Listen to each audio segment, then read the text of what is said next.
Salut les ploucs! J'espère que vous allez bien, moi ça va super. Aujourd'hui on se retrouve dans une vidéo où je vais interviewer ma maman au sujet de la transidentité. Je vous ai tous demandé sur Instagram de m'envoyer des questions en story. Je les ai tous récoltées et j'ai fait un peu un panache de vos questions. Il y en a beaucoup qui sont répétées.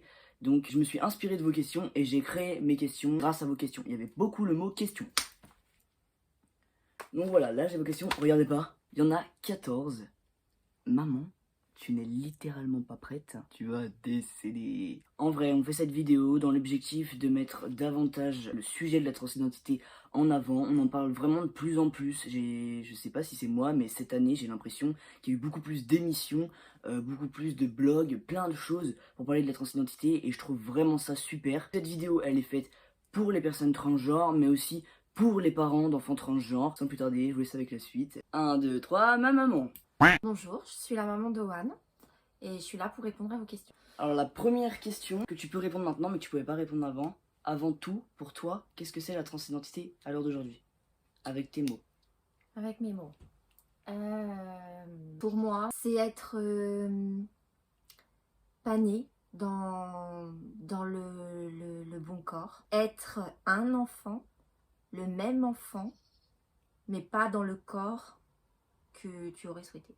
Si là je te dirais qu'en fait, ce que tu dis c'est pas complètement mauvais, mais qu'en soi on n'associe pas un corps à un genre. C'est-à-dire que toi, logiquement dans ta tête, depuis que t'es né, tu dis que... Enfin, t'as appris qu'une femme, elle avait une poitrine et un vagin, Oui. et qu'un homme avait un torse plat et un pénis. Oui. Du coup, toi, automatiquement, tu dis une personne transgenre, du coup, c'est qu'elle est née dans le mauvais corps. Oui. Parce que tu penses que tous les transgenres vont faire... toutes les personnes transgenres vont prendre de la testostérone pour se masculiniser, ou toutes les personnes transgenres vont faire des opérations pour s'enlever la poitrine. Ah oui, non. Et il y en a qui le Non, font non. pas. Non. Oui. Alors, parce que je comprends ce que tu veux dire, c'est parce qu'en fait, il y a des personnes, elles vont dire qu'elles sont transgenres, mais elles vont vouloir rester comme elles sont, mais tout en ayant un jour un vêtement qui va être propre à ce elle veut être le jour même. Si elle a envie de perdre du vernis, elle porte du vernis. Si elle a envie de mettre des boucles d'oreilles, elle met des boucles d'oreilles. Oui, je comprends. Nous, dans notre génération, il est certain que... Enfin, notre génération. Même Parce que encore c'était aujourd'hui, la moins... société, on nous a dit, voilà, le bleu c'est garçon, le rose c'est la petite fille. Quand on ne sait pas et qu'on fait un enfant, on dit on attend un enfant, il y a des parents qui veulent savoir le sexe avant et il y en a qui veulent pas savoir le sexe avant. Et quand on arrive à la naissance, on dit c'est une fille et un garçon. Et en fait, c'est cette société qui s'est construite comme ça avec la naissance du sexe qui arrive. Et on nous dit, bah ça c'est une petite fille et ça c'est un petit garçon. Voilà, et du coup là je vais rebondir sur ce que tu as dit parce que du coup tu as dit le sexe. Et en gros là tu sais faire la différence aujourd'hui sur qu'est-ce qu'est le sexe et le genre. Tout à fait. Donc quand on est, on dit que c'est une petite fille par rapport à son sexe, donc ce qu'il y a entre les jambes. Oui. Mais en soi, tu sais pas l'enfant quand il va grandir ce qu'il va devenir. À la naissance, on t'avait assigné petite fille, mais que en fait, tu étais un garçon. Deuxième question, alors ça c'est revenu hyper souvent par contre. Quels a été tes ressentis lorsque je t'ai fait mon coming out? Lorsque tu as appris qu'en fait j'étais un garçon transgenre. Tes premiers ressentis, je te parle pas à l'heure d'aujourd'hui ce que tu ressens. Vraiment quand tu l'as appris. Alors en fait ça n'a pas été vraiment... parce que je sais que pour certains parents, il y a vraiment le coming out, donc la découverte. Mais toi, c'était pas... je l'appelle pas comme un coming out ou comment dire, une révélation. C'était parce qu'il y avait déjà des années en arrière où il y avait un mal-être qui était très très profond et que je cherchais. Je savais qu'il y avait quelque chose qui n'allait pas et qui se passait et que je n'arrivais pas à mettre le doigt dessus. Donc en fait, je ne connaissais pas la transidentité, mais je savais au fond de moi, et ça c'est très dur à expliquer, qu'il y avait quelque chose qui était fort, que je ne comprenais pas, qui n'allait pas et que je ne trouvais pas.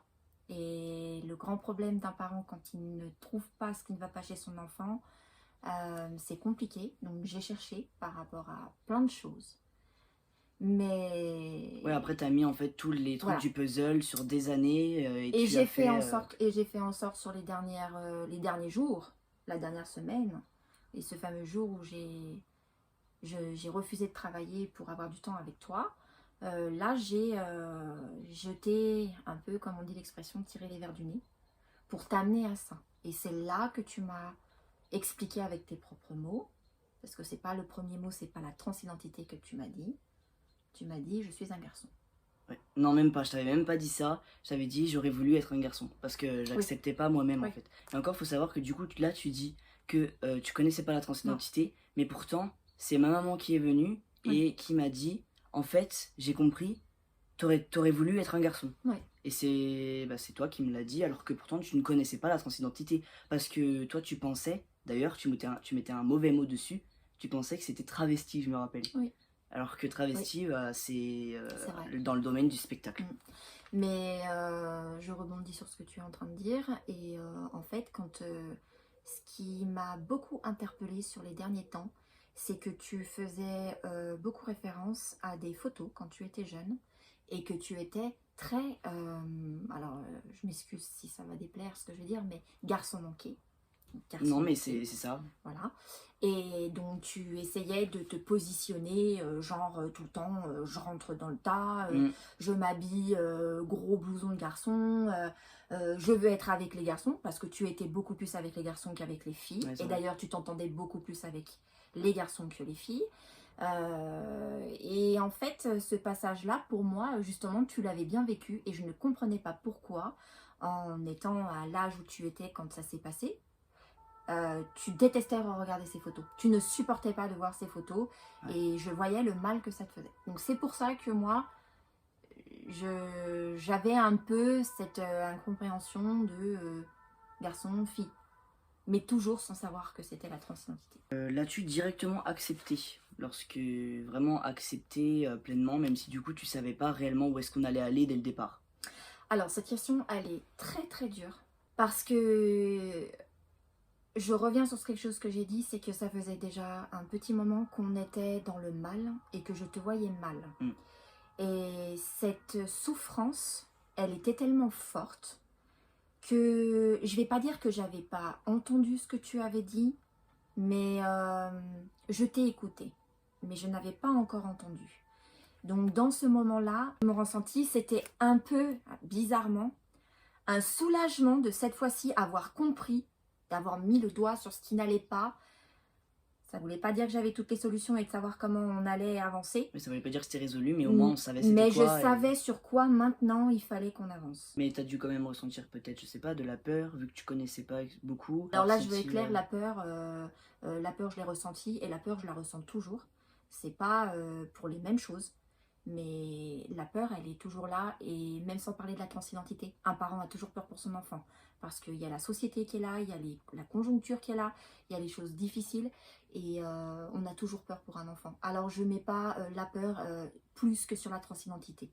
C'est qu'aujourd'hui, ce qu'on veut, c'est savoir que son enfant, il va bien, il a trouvé sa voie, il sait, enfin voilà, le mieux pour lui. Donc bien sûr, vu que la société n'est encore pas bien préparé à tout ça et qu'il y a encore beaucoup de travail à faire, oui, bien sûr, ça met une peur supplémentaire. Moi, ma peur aujourd'hui, te concernant, c'est plus par rapport à ton mal-être. C'est justement comment tu vas avancer dans l'avenir à travers notre société. Dans l'avenir, et tu as aussi certainement la peur du coup avec l'espace social, parce qu'il y a des violences, etc. Je pense qu'aujourd'hui... sur ce côté-là, il n'y a pas que la transidentité, il y a plein d'autres phénomènes qui amènent les gens à taper, à juger et à mettre les gens dans les cases. Donc oui, peur toujours. Mais pas plus que ça par rapport à la transidentité. Un petit peu, mais pas... Alors, en fait, tu fais bien les choses. C'est-à-dire que tu sais te faire aimer. Tu es une petite personnalité très ouverte, très sociale. Et avec ton côté un peu clown, tu arrives un peu à... dédramatiser la chose. À dédramatiser la chose, voilà. Donc ce qui fait que pour nous en tant que parents, ça nous aide aussi. Et en fait, aujourd'hui, parce que là ça va faire 1 an et demi maintenant. Ah ouais, bientôt, hein, oui. En fait, la transidentité, je peux dire aujourd'hui qu'elle t'a aidé sur beaucoup de choses. Ton ouverture d'esprit, la personne que je suis aujourd'hui. Moi, bizarrement, je dirais que c'est plutôt positif. Aujourd'hui, est-ce que tu ressens toujours la même chose? Non. En fait, au départ, j'en ai fait carrément une priorité, un problème. Aujourd'hui, c'est pas que t'es pas ma priorité, mais t'es la priorité comme mes 2 autres enfants. Voilà, en fait, non, je veux prendre votre expression de jeune, ça passe crème. Est-ce que lorsque j'étais enfant, tu t'es posé des questions, même si c'est pas par rapport à la transidentité, est-ce qu'il y a des choses qui t'ont interpellé, tu t'es posé des questions, peu importe. Non, et ça par contre, ça a été les souffrances un peu personnelles et cachées de ta maman. Parce que au départ, je cherchais. Je cherchais ce que je n'avais pas trouvé. Et Tu t'en voulais en fait. je l'ai rembobiné, hein, le film en arrière. Parce que je me suis dit, où est-ce que c'était le moment où il y avait eu ce signe et que je l'avais pas compris, je l'ai pas vu. Mais en fait, j'ai arrêté de chercher parce que t'as pas eu une enfance, toute ta maternelle et ton élémentaire, tu l'as fait bien, t'as pas eu de soucis. Non, en élémentaire, je me suis beaucoup cherché, c'est vrai. Je même chourais les caleçons à mon frère dans l'armoire, mais je le disais pas aux parents. Mais j'étais habillée très garçon, attention, Voilà. mais bien des étiquettes, parce qu'aucun vêtement n'est genré. Bah, c'était le moment où je t'ai dit, ou c'est ce moment où tu étais garçon manqué. Voilà. J'avais toujours mes mais- cheveux longs, mais Ouais. j'étais très. Et puis mon comportement, j'étais très rentre dedans, quoi. Oui. Mais en soi, je le vivais très bien. C'est plus à partir du collège, Oui. fin collège, que ça a commencé à devenir compliqué. En fait, je pense pas qu'il y ait réellement de signes pour son enfant. À part si l'enfant, par exemple, je prends le cas de la petite Lily, qui elle a directement dit à sa maman Maman, je voudrais ne pas avoir de zizi, ou. Enfin, des signes précurseurs dès l'enfance. Ah non, Moi, mais j'ai ça, pas eu ça. non, pas du tout. Non, C'est non, vraiment à non. partir de ma puberté, et encore, Mm. j'avais 17 ans quand j'ai commencé vraiment à dire j'ai un problème avec ci, ça.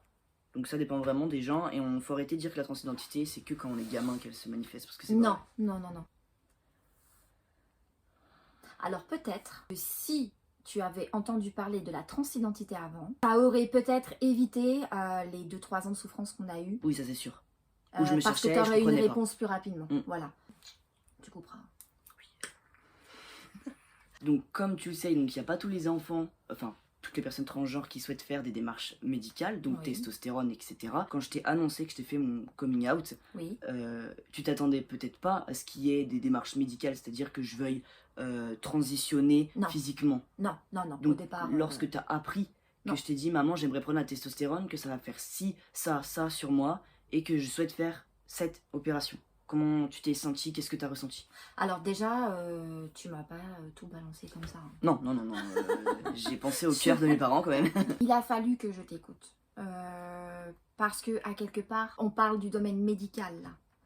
Donc, c'est une autre peur. C'est-à-dire que c'est dire, ok, là on a trouvé ce qui n'allait pas, mais t'es en train de me dire quoi? Que on va Aller à l'hôpital. On va t'injecter quelque chose quand on connaît pas. Enfin, je veux dire, tu vas bien. Sans Tout de parler suite, oui. de ton mental, physiquement, Tout va bien. Tout va bien.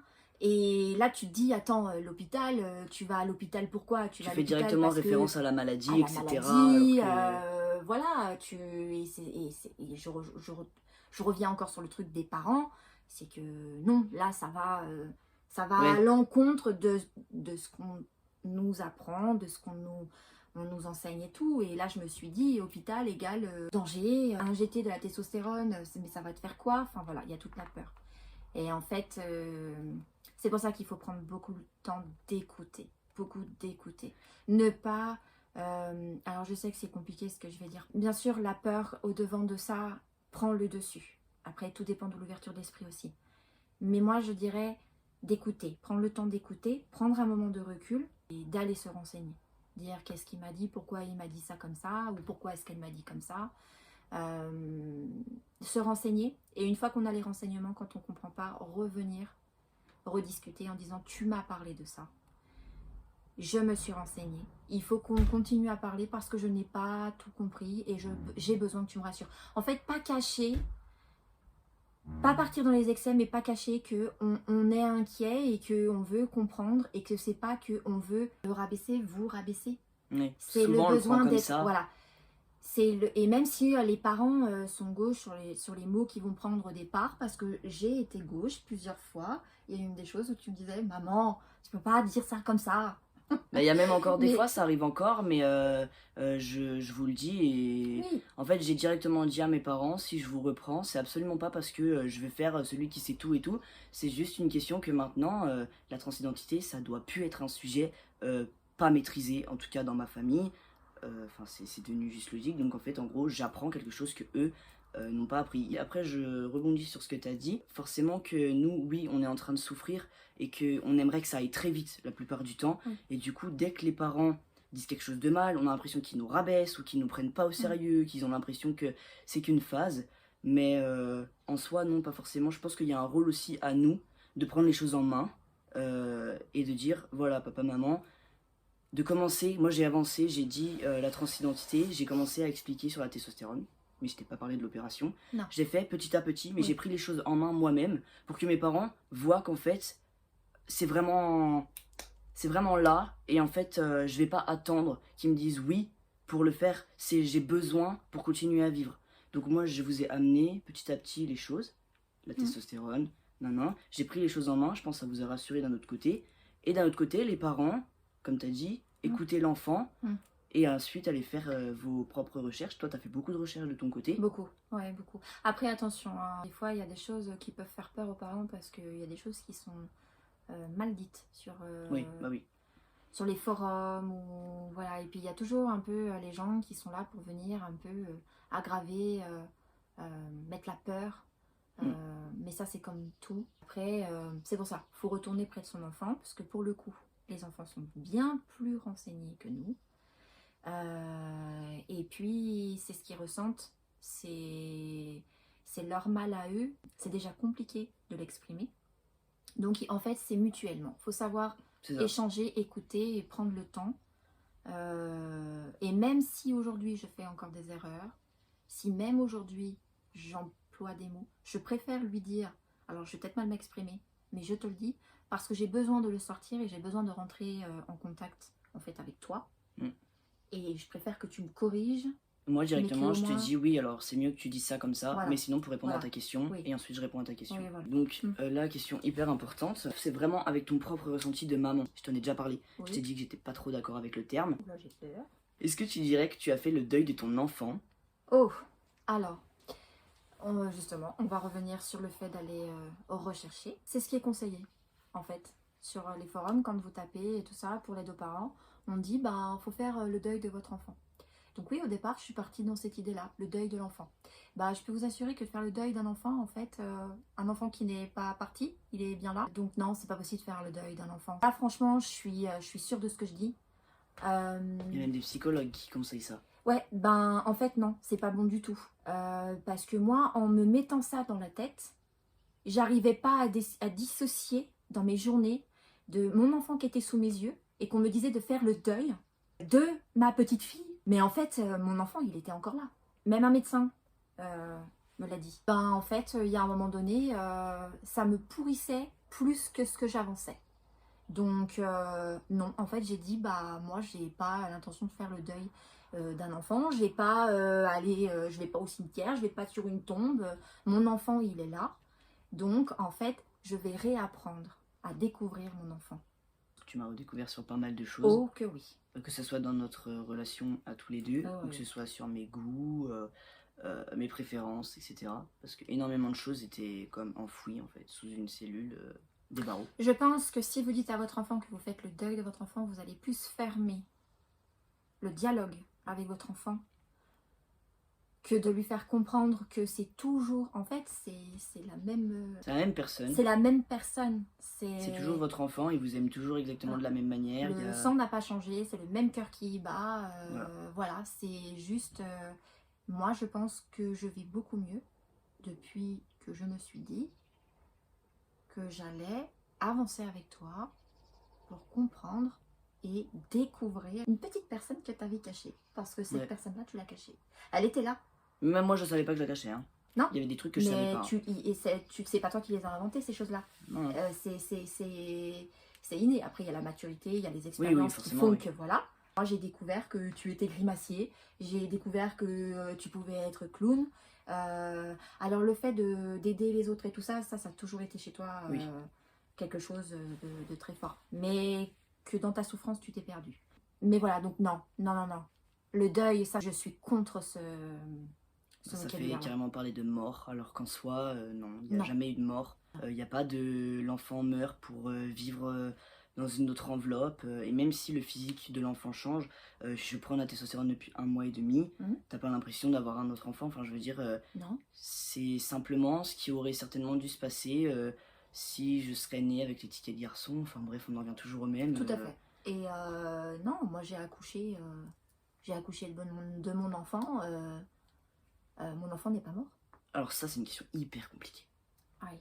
Est-ce que la transidentité, elle a bouleversé certaines de tes convictions? Donc que ça soit des convictions religieuses, politiques, scientifiques. Il y a pour des personnes, par exemple, qui sont dans la religion, la transidentité peut bouleverser certaines convictions dans leur façon de penser religieuse qu'ils avaient avant. Par exemple, quelqu'un qui est chrétien pensait qu'un Que homme parce qu'il était était comme ça, transgenre, et une femme il était était comme ça. possédé? Non. Je sais pas, parce qu'il y a tellement de gens idiots. La transidentité et ton parcours m'a plus marqué au fer rouge. Des choses que j'avais déjà, c'était dans cette société, cette foutue société, de ranger les gens, de cataloguer les gens dans les cases. J'avais déjà ce problème-là avec l'homosexualité. Je comprenais pas pourquoi un homosexuel n'aurait pas autant de droits ou de possibilités dans la société qu'une autre personne. En fait, ça m'énerve. Voilà, je sais pas en fait, c'est du souci pour que vous soyez heureux, parce qu'il faut que vous soyez heureux, mais de l'autre côté, en fait, il y a des choses où c'est tellement prendre du temps de ranger les gens dans les cases, de toujours vouloir faire du mal, de se mêler des trucs qui... Enfin, en fait, de compliquer la chose alors qu'en soi, c'est pas si compliqué. C'est simple en fait, c'est juste que la plupart des gens ne connaissent pas et donc compliquent tout. Bah, je sais pas, moi quand je vais chercher du boulot, on m'a pas dit alors vous êtes homosexuel, vous êtes pan, vous êtes transgenre. En fait, on s'en balance de ça. Et en fait, on a tellement d'autres choses à régler sur notre planète que pourquoi perdre du temps avec ça?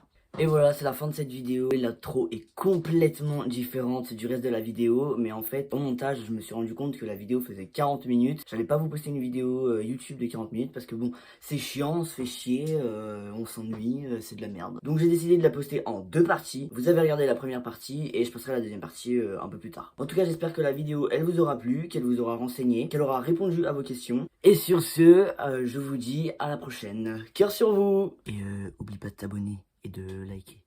Voilà, ça fait plaisir.